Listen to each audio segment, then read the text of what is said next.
warahmatullahi wabarakatuh. Bismillah walhamdulillah wassalatu wassalamu ala rasulillah wa ala alihi wa sahbihi wa mawalah. Ashhadu an la ilaha illallah wahdahu la syarika lah wa ashhadu anna sayyidana Muhammadan abduhu wa rasuluh la nabiyya ba'dah.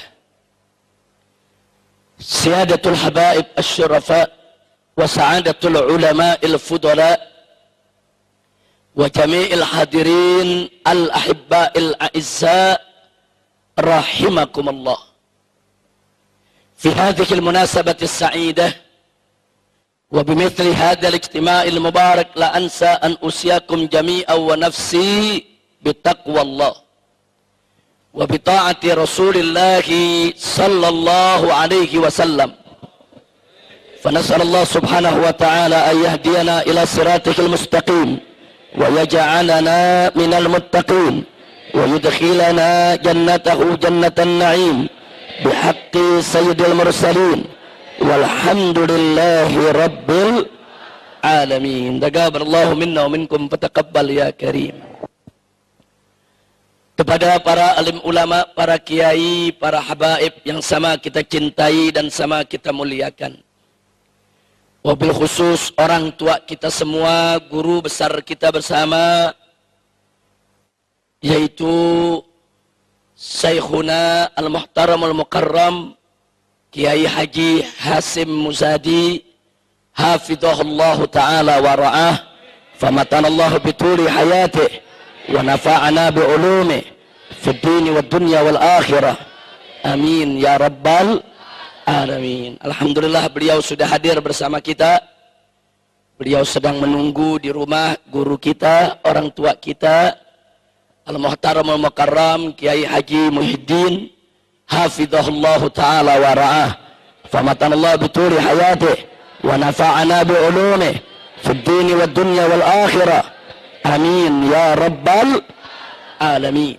Nah, begitu juga kepada guru-guru kita yang lainnya, para kiai yang lainnya yang tidak saya sebutkan satu persatu nama-nama beliau, tapi tidak mengurangi rasa cinta, rasa ihtiram kita kepada mereka. Mudah-mudahan para kiai, para ulama kita senantiasa mendapatkan kekuatan istiqamah di jalan Allah, diberkahi setiap langkah perjuangan dakwahnya, dan diberikan kemenangan dari dunia hingga akhiratnya, amin ya rabbal alamin. Ahibail kiram, sebelum saya menyampaikan apa yang sepatutnya disampaikan pada kesempatan yang berbahagia ini dan di tempat yang penuh keberkahan ini, ayo bersama-sama terlebih dahulu kita baca suratul Fatihah yang kita niatkan untuk sahibul haul, itu ayahanda yang tercinta almarhum Kiai Haji Ilyas Yahya Ishak Yahya dan almarhumah istrinya,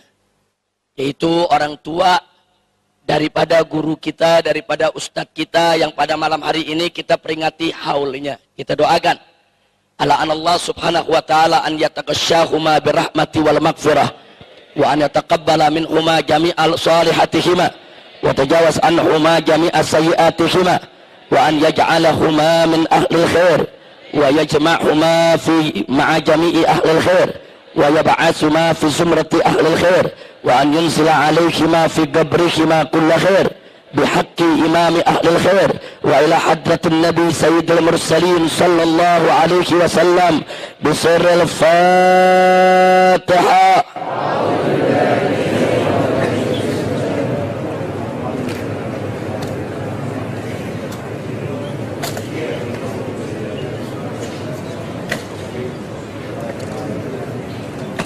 Taqabbalallahu minna wa minkum fataqabbal ya karim. Ahibail kiram, satu kehormatan bagi saya dan satu kebahagiaan tersendiri pada malam hari ini saya bisa berkumpul dengan keluarga besar Nahdlatul Ulama.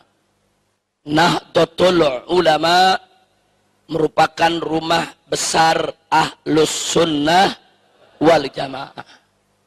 Ahlus Sunnah wal Jamaah adalah as-sawadul a'zam, merupakan kelompok mayoritas daripada umat Nabi Muhammad sallallahu alaihi wasallam.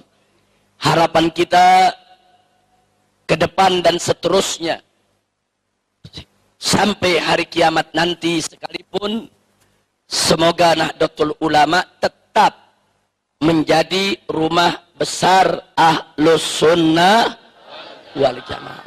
Nah, yang ingin saya sampaikan pada kesempatan malam hari ini, tanpa mengurangi rasa kebersamaan kita, keinginan kita untuk membangun persatuan, tapi perlu saya berikan inzar, perlu saya berikan warning kepada segenap Ahlus Sunnah wal Jamaah, bahwa kalau Ahlus Sunnah wal Jamaah tidak merapatkan barisan, tidak menyatukan potensi sebagai mayoritas muslimin yang ada di Indonesia ini, maka saya ingin ingatkan untuk diri saya dan segenap saudara-saudara Ahlus Sunnah wal Jamaah, bahwa saat ini Ahlus Sunnah ala khatarin azim, berada pada posisi yang sangat kritis dan berbahaya.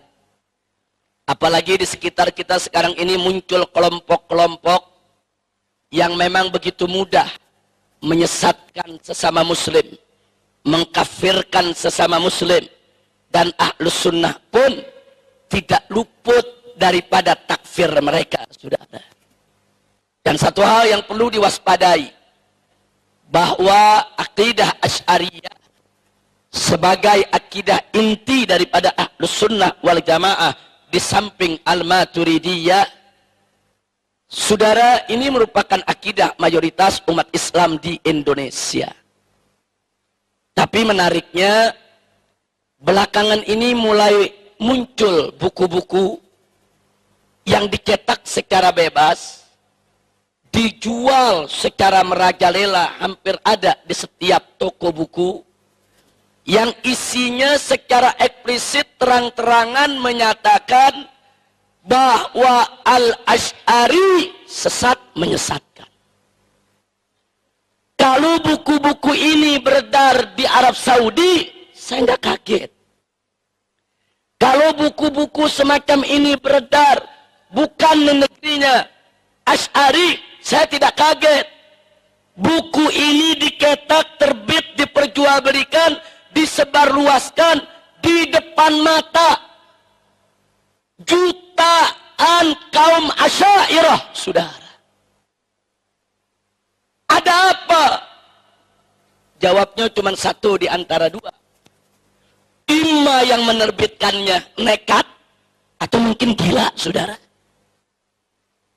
Sudah nggak peduli dengan yang mayoritas, udah nggak ada takutnya, saudara. Atau mungkin yang kedua, mereka sudah merasa kuat, ya. Mereka sudah merasa pengaruh, mereka sudah mencakar di seluruh pelosok negeri ini. Dan yang lebih mengejutkan lagi, saudara, dalam sistem pendidikan Indonesia, dalam kurikulum ilmu agama, dari mulai ibtidaiyah, sanawiyah, aliyah di Indonesia, yang diajarkan adalah akidah sulasiyah, trilogi tauhid, yang diajarkan oleh Ibn Taimiyah dan disebarluaskan oleh Syekh Muhammad bin Abdul Wahhab. Kemana akidah Asy'ariyah? Kemana akidah Ahlus Sunnah wal Jamaah? Kok bisa trilogi tauhid, saudara, akidah sulasiyah itu masuk dalam kurikulum pendidikan Islam di seluruh Indonesia, digunakan bukunya? Inna lillahi wa inna ilaihi raji'un. Jadi sekali lagi saya katakan, kalau ada kelompok di negeri ini mulai muncul berani mengkafirkan atau berani sesat menyesatkan Asy'ariyah, Ahlus Sunnah wal Jamaah, ima dia nekat atau memang dia merasa sudah kuat, saudara. Justru yang saya khawatir yang kedua, bukan yang pertama, saudara. Mungkin mereka merasa sudah kuat. Kuat finansialnya, kuat pemodalannya, kuat daripada pendanaannya, kuat backing daripada sejumlah negara-negara Timur Tengah, dan kuat daripada backup pejabat-pejabat yang ada di Republik ini, saudara. Dan ini nggak boleh dibiarkan. Makanya tadi saya katakan, Ahlus Sunnati wal Jamaah kalau tidak bersatu, tidak mendapatkan barisan, ala khotorin azim. Kita berada di persimpangan yang sangat berbahaya. Belum lagi ditambah serangan liberal dan syiahnya, saudara. Dahsyat posisi saat ini Ahlus Sunnah. Bahkan lebih dahsyatnya lagi, liberal dan syiah ini, saudara, masuk menyusup ke organisasi-organisasi Ahlus Sunnah wal Jamaah, tidak terkecuali Nahdlatul Ulama, ya saudara. Ala khatarin azim. Makanya tadi saya katakan, kita harus berjuang, berdoa agar Nahdlatul Ulama sampai hari kiamat tidak bisa tidak, harga mati harus tetap menjadi rumah besar Ahlus Sunnah wal Jamaah. Saudara, Ahlus Sunnah wal Jamaah, Ahlul Iqtidal, Ahlut Tawassut, Ahlut Tawazun. Ahlus Sunnah wal Jamaah ini merupakan kelompok pertengahan yang punya keseimbangan, yang gak mudah mengkafir-kafirkan kelompok lain, saudara. Ya, kita tidak mau NU diliberalkan. Kita tidak mau NU itu disiahkan. Apalagi kalau NU diwahabikan, saudara. Dan kita juga tidak mau kalau NU harus memusuhi Syiah dan Wahabi. Itu bukan watak NU, saudara. Memusuhi, apalagi mengganggu madhab-madhab di luar Ahlus Sunnah wal Jamaah. Tapi NU tidak boleh diam manakala Asy'ariyah digerogoti, Asy'ariyah dihabisi, manakala Asy'ariyah dikafir-kafirkan. Insya Allah. Karena itu, saudara, pada kesempatan malam hari ini ingin saya ingatkan, selama Ahlus Sunnah wal Jamaah menjadi mayoritas di Republik ini, insya Allah NKRI akan tetap bersatu, saudara.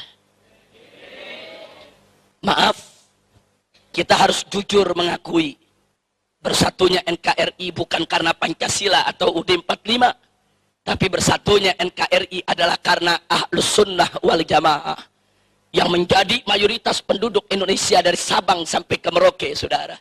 Kalau Pancasila tidak dijaga oleh Aswaja, kalau UUD 45 tidak dijaga oleh Ahlus Sunnah, dari kemarin sudah hilang, tidak lagi menjadi dasar negara kita, saudara. Kalau Ahlus Sunnah tidak menjadi mayoritas, saudara, yang ada di Republik Indonesia ini, mungkin dari kemarin Indonesia sudah berkeping-keping menjadi negara-negara kecil, porak-poranda. Lalu kenapa dari Sabang sampai ke Merauke, dari Aceh sampai ke Irian sana, ada 300 suku bangsa lebih, saudara. Kok semua mau bersatu di bawah NKRI? Semua mau bersaudara, semua ingin tetap dalam persatuan negara kesatuan Republik Indonesia. Karena mereka semua adalah Muslim. Muslim yang bagaimana? Muslim yang Ahlus Sunnah wal Jamaah, yang cinta persaudaraan, yang cinta persatuan, yang cinta sesama Muslim, yang gak gampang mengkafir-kafirkan orang, saudara. Hati-hati, saudara. Ini persoalan takfir bainal muslimin, amrun azim wa khatir. Allah sudah ingatkan dalam surat An-Nisa ayat 94. Wallahu subhanahu wa ta'ala qala wala taqulu liman alqa ilaikumus salam lasta mu'minan.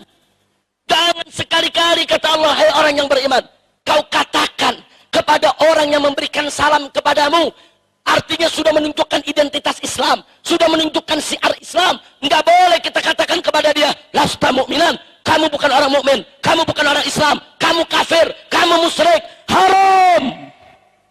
Ini prinsip Ahlus Sunnah wal Jamaah, saudara. Kecuali kufrun bawah, kecuali kufrun sharih, kecuali kekafiran yang nyata. Seperti apa kekafiran yang nyata, saudara? Meyakini Allah beranak, atau Allah diperanakan, atau meyakini ada nabi baru setelah Nabi Muhammad SAW. Tapi, saudara, kalau dalam persoalan-persoalan furu, Baik itu furu'ul akidah, apalagi furu'ul syariah, saudara. Ahlus sunnah punya prinsip, tidak boleh sembarangan untuk mengkafirkan sesama muslim. Maka itu Al-Imam Abul Hasan Al-Ash'ari radhiyallahu ta'ala anhu, sebagaimana diriwayatkan oleh Adz-Dzahabi dalam kitab Siyar A'lamin Nubala, bagaimana beliau berpesan kepada para muridnya sebelum wafatnya. Beliau katakan dengan tegas, "Ishhadu alayya anni la ukaffiru ahadan min ahlil qiblah." Persaksikanlah olehmu, hei para muridku, hei para pengikutku. Ini Imam Abul Hasan Al-Ash'ari, imamnya mazhab akidah Asy'ariyah. Beliau katakan, persaksikanlah atas diriku, sesungguhnya aku tidak mengkafirkan seorang muslim pun daripada ahlul kiblat, saudara. Subhanallah. Nah lalu bagaimana ini muncul kelompok-kelompok yang gampang betul ngafir-ngafirin orang. Ada Syiah yang ekstrim, berkafir-kafirkan sahabat Nabi. Ada Wahabi yang ekstrim, berkafir-kafirkan ibu bapak Nabi, saudara. Saudara, ini negeri Ahlus Sunnah wal Jamaah. Dari kecil kita diajarkan oleh orang-orang tua kita bagaimana menghormati ibu bapak Nabi dan bagaimana mencintai para sahabat Nabi. Sampai setiap sholat Jumat, saudara, bagaimana khutbah Jum'ah min Ahlus Sunnah wal Jamaah selalu dan selalu mengajak umat untuk apa? Untuk taraddi alal khulafa'ir rasidin. Wardallahu ma'anil khulafa'ir rasidin. Sadatina Abi Bakr wa Umar wa Utsman wa Ali radhiyallahu ta'ala anhum. Coba kita lihat, ini ciri Ahlus Sunnah. Enggak ada Ahlus Sunnah berani kurang ajar kepada para sahabat Nabi. Dan dari dulu, saudara, Ahlus Sunnah wal Jamaah diajarkan untuk hormat kepada keluarga Nabi, kepada ibu Nabi, bapak Nabi, anak keturunan Nabi. Dan sekarang muncul dai-dai Wahabi berani teriak di atas mimbar, saudara-saudara, walaupun keluarga Nabi kalau tidak dapat hidayah tetap masuk neraka. Contohnya adalah ibu dan bapak Nabi. Kenapa dia tidak kasih contoh Abu Lahab, saudara? Saudara-saudara, walaupun kerabat Nabi kalau tidak mendapat hidayah tetap masuk neraka jahanam. Contohnya adalah Abu Lahab. Kan disepakati, saudara. Kenapa memberikan contoh begitu kurang ajar kepada kedua orang tua Nabi? Oh, alasan mereka, kita punya dalil. Jangan kau pikir dalilmu belum dibaca oleh ulama Ahlus Sunnah wal Jamaah. Jangan kau pikir dalilmu belum dikupas, belum dikaji oleh ulama Ahlus Sunnah wal Jamaah. Gak boleh kau sembarangan menerjemahkan dalil hanya dengan modal bisa bahasa Arab. Gak boleh. Baca dulu ayat-ayat Al-Quran yang menjamin kesucian asal-usul Nabi, saudara. Baca dulu hadis-hadis yang lain yang menjamin kesucian kemurnian asal-usul Nabi, saudara. Jadi kalau hadis yang kau pahami dengan pahammu bertentangan dengan ayat-ayat dan hadis-hadis lain yang menjamin kesucian asal-usul Nabi, wajib kau takwilkan supaya tidak bertentangan dengan Al-Quran dan hadis yang lebih kuat. Bukan seenaknya menurut nih, saudara, jenggot baru selembar, bikin celana kekurangan bahan, pakai nyala-nyalain Asy'ariyah, nyala-nyalain Ahlus Sunnah, kutu onta. Maka itu saya mau tanya dulu nih, warga NU nih semua, saya mau tanya nih, siap bersatu tidak? Jawab yang kompak, siap bersatu tidak? Siap berjuang tidak? Siap bela Islam tidak? Takbir. Shallu ala Nabi. Saudara, selama Ahlus Sunnah wal Jamaah menjadi mayoritas di Indonesia, nggak usah khawatir. Madhab-madhab yang lain bisa hidup dengan tenang. Jangankan madhab yang lain, orang kafir pun hidup tenang, saudara. Karena Ahlus Sunnah wal Jamaah, saudara, nggak ada diajarkan untuk mengganggu orang lain. Kalau Ahlus Sunnah tetap menjadi mayoritas di Republik ini, saudara, nggak ada Ahlus Sunnah yang mengganggu Syiah, yang mengganggu Wahabi. Syiah dari dulu udah ada di negeri kita. Wahabi dari dulu udah ada di negeri kita. Nggak, Ahlus Sunnah nggak ganggu. Selama mereka tidak mengganggu Ahlus Sunnah, ya ikhwan. Tapi hati-hati.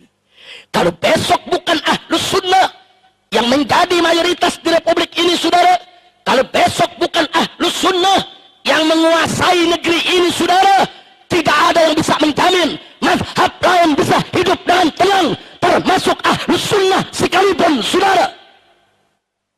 Lihat apa yang terjadi di Syria. Bagaimana kelompok-kelompok ekstrem Syiah dan kelompok-kelompok ekstrem Wahabi bertempur, saling bunuh, dan Ahlus Sunnah wal Jamaah jadi korbannya, saudara. Almarhum wal maghfurullah Syahid Profesor Dr. Muhammad Said Ramadan Al-Buti, saudara. Siapa beliau? Ulama Asy'ari, ulama Syafi'i, umur sudah 85 tahun, saudara. Begitu melihat bangsanya, rakyatnya, anak negerinya bertempur, sedih, dia nangis, dia nasihati pemerintah, jangan bunuh rakyat, dia nasihati rakyat, jangan berontak kepada pemerintah. Kedua belah pihak dinasihati, saudara, diminta duduk bermusyawarah, sebagaimana adat istiadat daripada Ahlus Sunnah wal Jamaah yang selalu menjunjung tinggi musyawarah. Tapi apa yang terjadi, saudara? Menjadi korban fitnah. Yang kelompok Syiah menuduh dia anti Syiah, yang kelompok Wahabi menuduh dia bela Syiah, saudara. Akhirnya dibom majelisnya, dibunuh saat sedang mengajar tafsir Al-Quran. Biadab. Coba lihat, saudara. Makanya tadi saya katakan, kalau besok bukan Ahlus Sunnah lagi yang jadi mayoritas di negeri ini, siapa yang jamin? Siapa yang jamin Anda tidak ditindas, saudara? Sekarang aja belum berkuasa udah berani mengkafir-kafirkan kita. Sekarang belum berkuasa udah berani bicara di TV, di atas mimbar. Kita disesat-sesatkan, dikafir-kafirkan. Belum berkuasa saja sudah seenaknya menghina-hina kita. Apalagi berkuasa, saudara. Nah, saya bicara begini, bukan saya memprovokasi Anda untuk memerangi Syiah atau memerangi Wahabi, bukan. Tapi saya memotivasi Anda untuk memperkuat diri, untuk merapatkan barisan, untuk menguatkan benteng kita, Ahlus Sunnah wal Jamaah, saudara. Kalau benteng kita kuat, barisan kita kuat, mau Syiah, mau Wahabi, saudara, mau kelompok-kelompok lain, tidak bisa untuk memporak-porandakan persatuan kita. Tapi kalau besok mereka yang menjadi mayoritas, hati-hati. Lihat yang terjadi di Syria. Lihat yang terjadi di Irak, saudara. Lihat yang terjadi di Yaman saat ini, saudara. Yang jadi korban Ahlus Sunnah wal Jamaah. Ma'had Ahlus Sunnah dibom. Rubat-rubat Ahlus Sunnah dibom. Saat ini 4.000 pelajar Ahlus Sunnah wal Jamaah yang selama ini sedang tekun belajar di Yaman. Mazhab Syafi'i yang mereka pelajari, Asy'ari yang mereka pelajari. Begitu Yaman diobok-obok, diporak-poranda, bubar, pulang semua ke negerinya, saudara. Siapa yang terlibat? Yang terlibat Syiah yang ekstrem, Wahabi yang ekstrem, saudara. Ini ekstremitas, saudara, berbahaya.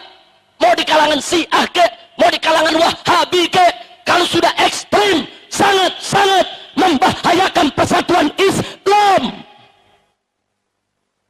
Maka itu, saudara, sekali lagi sebelum saya akhiri, kehadiran saya di sini bukan untuk memprovokasi Anda semua atau memprovokasi saudara-saudara saya dari kalangan NU atau dari kalangan seluruh Ahlus Sunnah wal Jamaah agar memusuhi Syiah, memusuhi Wahabi, membantai, membunuh mereka. Bukan itu, saudara.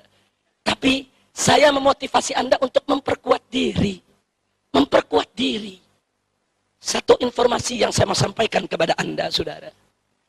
Anda tahu sejak tahun 80-an, Kedutaan Besar Arab Saudi membagi-bagikan ribuan beasiswa kepada santri-santri Indonesia, santri-santri pesantren untuk belajar di Arab Saudi sana. Saya termasuk salah satu yang mendapatkan beasiswa.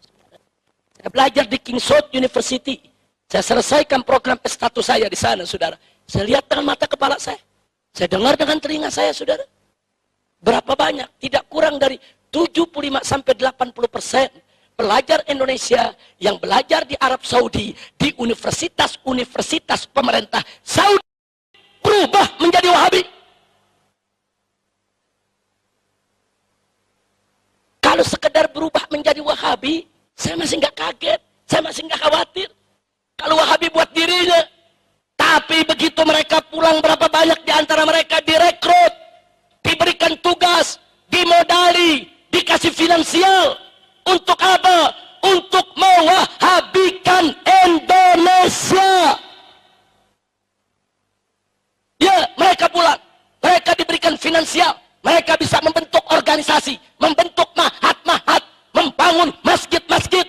Uang mereka banyak, ekonomi mereka kuat, pendanaan mereka luar biasa, dan mereka di backup oleh kekuatan asing, saudara.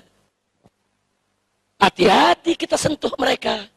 Anda sentuh mereka, saudara, pemerintah Saudi yang akan protes. Ini urusan internasional, saudara. Dan pada tahun yang sama, setelah revolusi terjadi di Iran, Iran pun melalui kedutaan besarnya membagi-bagikan ribuan beasiswa kepada santri-santri pesantren di Indonesia, saudara. Ya, kita bersyukur, kita berterima kasih kepada Saudi, kepada Iran yang telah memberikan kesempatan kepada santri kita untuk belajar di jenjang pendidikan yang lebih tinggi. Tapi kita prihatin, manakala yang di Saudi diwahabikan, yang di Iran disiahkan. 99% pelajar Indonesia yang belajar di Iran jadi Syiah, saudara. Baik, kalau Syiah buat diri mereka, saya nggak kaget. Itu hak pribadi mereka, saudara. Tapi begitu mereka pulang, mereka mendapat misi untuk mensyiahkan Indonesia. Mereka dibiayai, mereka dimodali, mereka mendapatkan pendanaan. Masya Allah. Singkat cerita, ini sudah berlangsung dari awal 80-an. Sekarang kita sudah 2015. Anak-anak kita yang belajar di sana udah banyak pulang, pada jadi doktor, saudara. Nah, sekarang pertanyaan saya, apa yang sudah kita siapkan untuk menghadapi mereka? Besok 1001 dokter Wahabi pulang ke Indonesia. Besok 1001 dokter Syiah pulang ke Indonesia.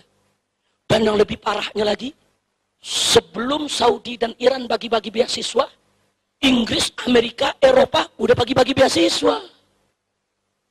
Anak-anak kiai dibujuk-bujuk untuk belajar ke Amerika, belajar ke Harvard University, belajar ke Boston, belajar ke Cambridge, belajar ke Sorbonne, saudara. Didoktrin dengan paham-paham liberal, dengan pluralisme, sekularisme, materialisme, saudara.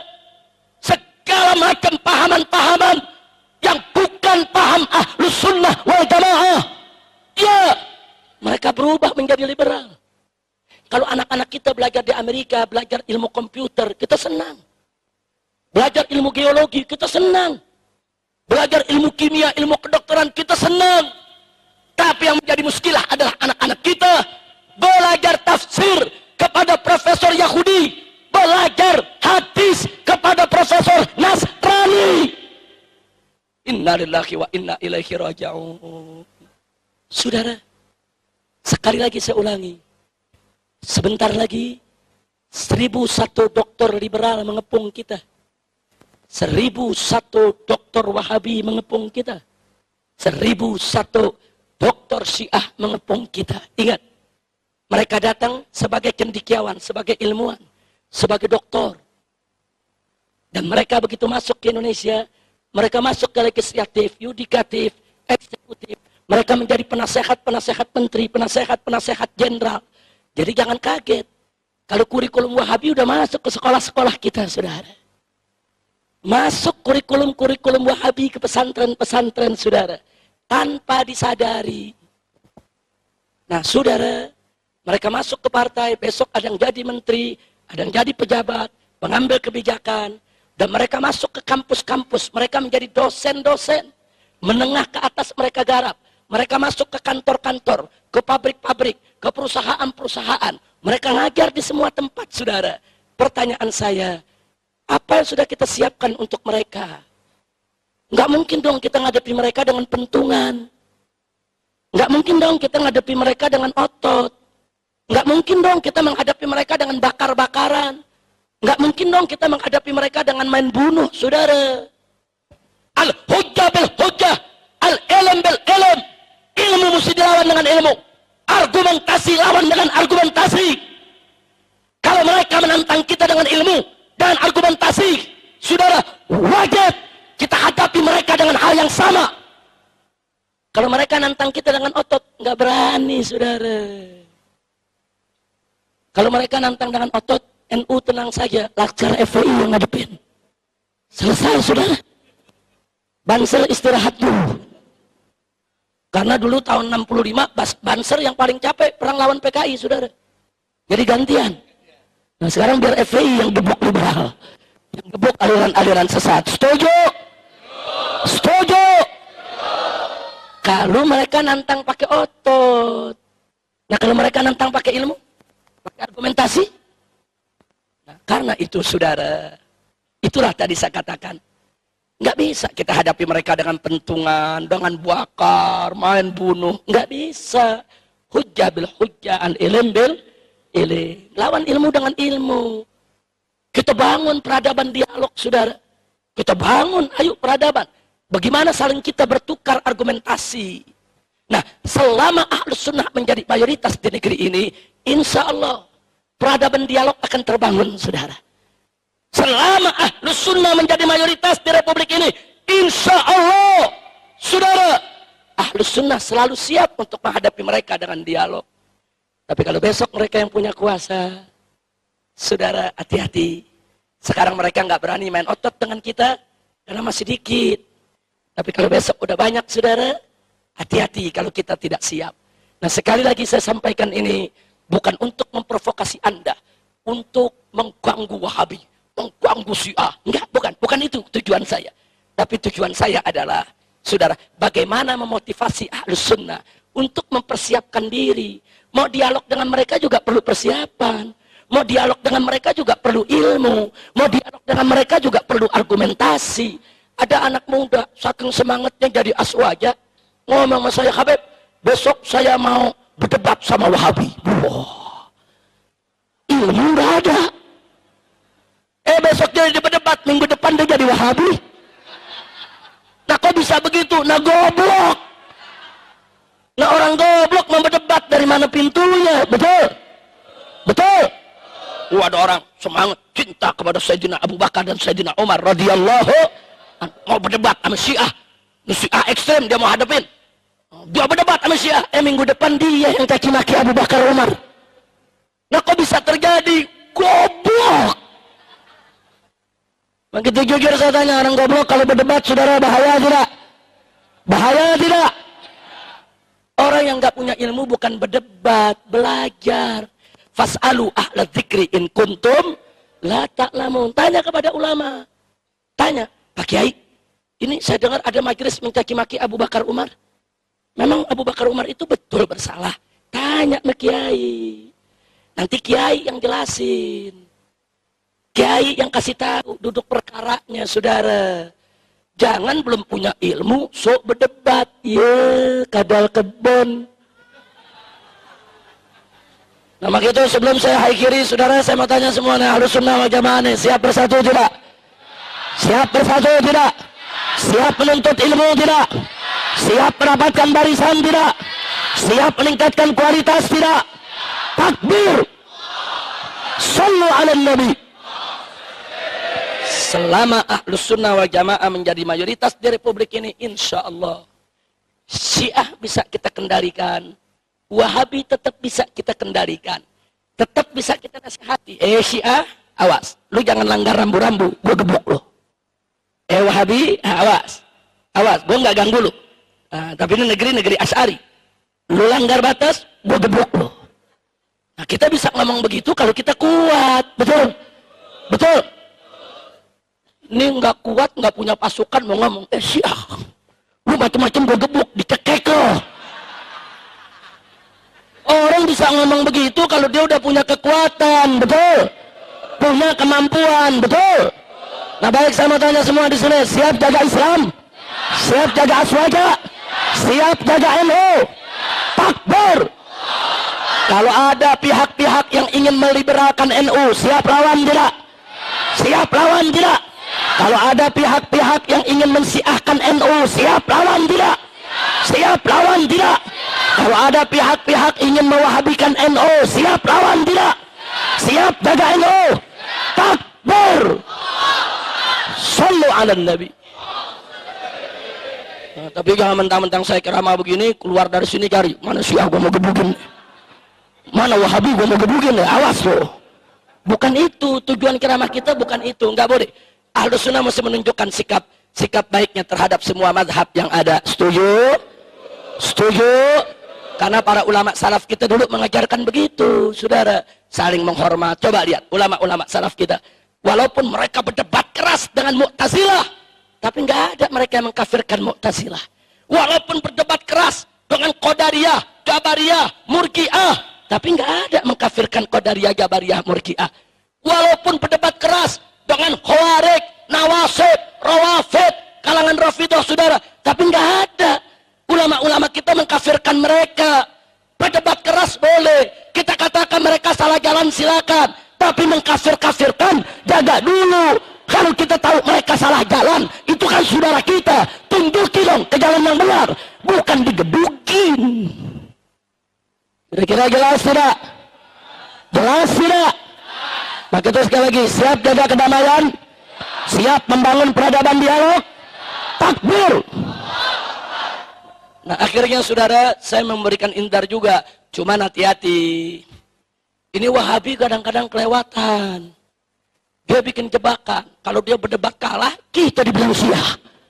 Begitu tuh saudara tuh.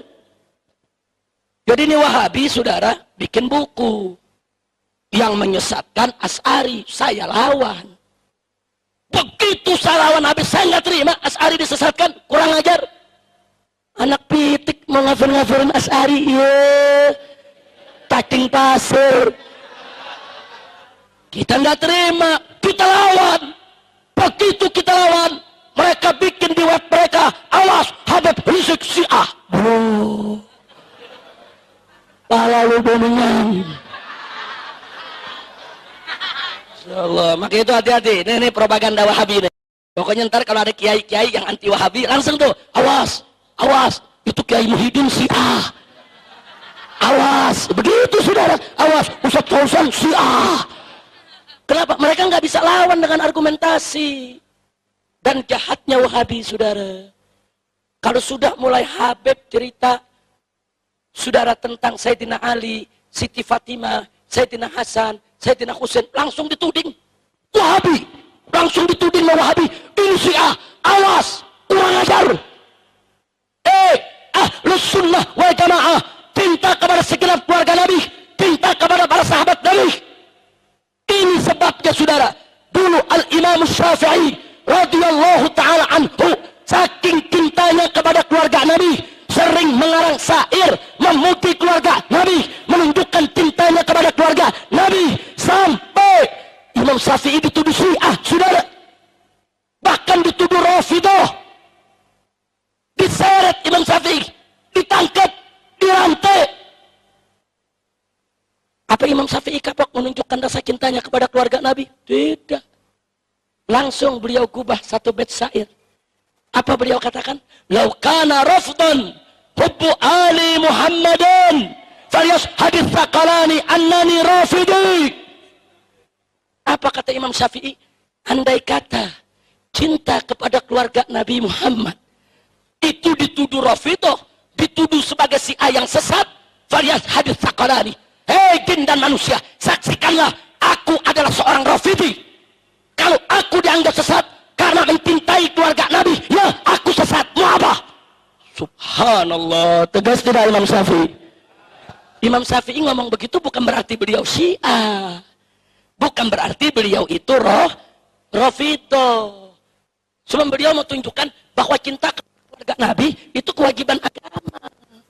Saudara, jangan orang cinta keluarga Nabi langsung dituduh Syiah. Ada yang begitu? Ada yang begitu? Ini di sini kebetulan hadir nih, ada Ustadz Husain, Habib Husain bin Hamid Al-Attas. Saudara, ini yang beliau ajar di majlis-majlisnya, saudara, kitab Sahih Bukhari dan Sahih Muslim. Beliau buka tafsirnya, tafsir Ahlus Sunnah. Baru beliau cerita, saudara Sayyidina Ali begini, Siti Fatimah begini. Wow, satu Syiah nih. Ini kita mau diadu domba. Habib sama Habib mau diadu domba. Kiai sama Kiai mau diadu domba. Termasuk NU dengan FPI sekalipun mau diadu domba, saudara. Berapa banyak di daerah dibisikin, awas hati-hati, FPI Wahabi itu. Dari mana Wahabi? Kan Habib Rizik lulusan Saudi. Coba lihat, saudara. Ada lagi yang isuin, awas FPI Syiah tuh. Lo dari mana Syiah? Lah kan Habib. Habib, kalau Habib Syiah dia. Kurang ajar, saudara. Ada gak yang begitu? Ada tidak yang begitu? Kurang ajar tidak? Nah, nggak boleh kita diadu domba lagi. Kiai dan habaib harus bersatu. NU dan FPI wajib untuk bersatu. Bahkan FPI itu bukan orang lain. FPI itu anaknya NU, cuman agak bandel dikit. Gitu doang, saudara. Ya tahlilnya sama, betul? Betul? NU tahlil, FPI tahlil. NU ziarah kubur ya? FPI paling doyan. Nah, apa bedanya? Cuman bedanya satu. Kalau ada tempat maksiat, NU ini kan banyak orang tua yang ngulus dada. Ya Allah, kapan tutupnya? Allah gabulin doanya. Saudara, Allah gabulin doanya, Allah gerakin FPI yang ngebakar. Begitu doang bedanya. Yang ngedoain NU, yang ngerubuk FPI kan bagus. Bagus tidak? Nama kita sama tanya nih, ini kata terakhir sebelum saya akhiri. Siap bersatu tidak? Mau diadu domba tidak? Jangan mau diadu domba. Nih sekarang nih di depan saya hadir TV Rasil. Ini termasuk yang difitnah juga nih. Awas radio Rasil, radio Syiah. Wah. Awas TV Rasil, TV Syiah. Wah. Pala lu bau cigong. Udah, sekarang saya mau tanya semua, siap bersatu tidak? Kalau ada fitnah tuduhan begitu, tanya langsung tabayyun. Betul? Betul? In ja'akum fasikun binaba'in fatabayyanu, tanya dong. Ini media-media Wahabi di internet langsung ditulis, awas, Habib Rizik itu Syiah. Orang tanya, apa buktinya Habib Rizik itu Syiah? Karena Habib Rizik pernah 7 hari ke Iran. Wartawan tanya, Habib Rizik bagaimana? Anda betul 7 hari dulu ke Iran? Saya jawab betul. Nah ini berarti Anda Syiah dong. Saya balikin, dulu saya 7 tahun di Saudi, kenapa nggak bilang gua Wahabi? Yang 7 hari dibilang Syiah, yang 7 tahun lo nggak ngomong, betul? Betul? Oh ada lagi, tapi ini Habib Rizik ada fotonya. Kebetulan ada acara Muktamar Internasional, saya berfoto dengan ulama-ulama dunia, termasuk ulama-ulama Syiah. Kita foto nih. Oh, Habib Rizik Syiah. Buktinya foto sama orang Syiah. Wartawan tanya lagi, bagaimana Habib? Oh begitu. Saya juga punya foto sama pendeta. Kenapa saya nggak dibilang Kristen? Bahkan saya bilang, saya pernah jalan-jalan sama anak istri ke kebun binatang, foto sama monyet. Beritain aja Habib Rizik monyet. Betul? Dasar Wahabi goblok. Udah cukup dah, jangan diterusin, kesian ke Hasim, udah malam nih. Udah gitu ada Ustadz Husain. Nah, mudah-mudahan alhamdulillah di sini ada Ustadz Husain bin Hamid yang hadir bersama kita. Beliau saudara saya, kawan saya. Beliau termasuk yang menjadi korban fitnah. Cuman bedanya nih Ustadz Husain difitnah diem aja di rumah. Kalau saya difitnah nyeruduk, saudara. Siapa yang fitnah gue seruduk. Oh Wahabi fitnah, gue seruduk, Wahabi. Mengapain pusing-pusing? Makanya Habib Husain saya mau ajak nih supaya jadi tukang nyeruduk juga. Amin. Amin. Amin. Lo kok begitu, Beb? Ya biar di penjaranya gantian. Kita doain biar Habib Husain panjang umur, sehat walafiat, dan biar kita semua selalu bersatu. Amin. Dan doakan Kiai Haji Hasim Musadi supaya beliau diberikan panjang umur dalam taat dan ibadah, dalam sehat walafiat, dan saya berharap beliau ke depan bisa kembali memimpin Nahdlatul Ulama. Sebab Nahdlatul Ulama kalau tidak dipimpin oleh orang yang betul-betul ahlus sunnah wal jamaah, betul-betul lurus di jalan Allah dan Rasulnya, ke depan ahlus Ahlus Sunnah wal Jamaah. Saudara, bisa dirampok oleh orang-orang di luar aswaja, bisa disalahgunakan oleh orang-orang di luar aswaja, dan itu nggak boleh terjadi. NU harus tetap menjadi rumah Ahlus Sunnah wal Jamaah. Setuju? Kenapa saya bicara begini? Oh, kami berhak, saudara, karena NU rumah kami juga. NU rumah kami juga. Kami nggak reda NU diliberalkan, NU disiahkan, NU diwahabikan. Tidak boleh terjadi. NU harus tetap jadi NU. NU harus tetap menjadi benteng Ahlus Sunnah wal Jamaah. Sekali lagi, siap bersatu, siap bela Islam, siap bela aswaja, siap bela NU. Takbir. Sallu ala Nabi. Terima kasih atas segala perhatian, mohon maaf atas segala kekurangan. Hadani Allah wa iyyakum ila siratal mustaqim. Wallahu muwaffiq ila aqwamit thariq. Wassalamu alaikum warahmatullahi wabarakatuh.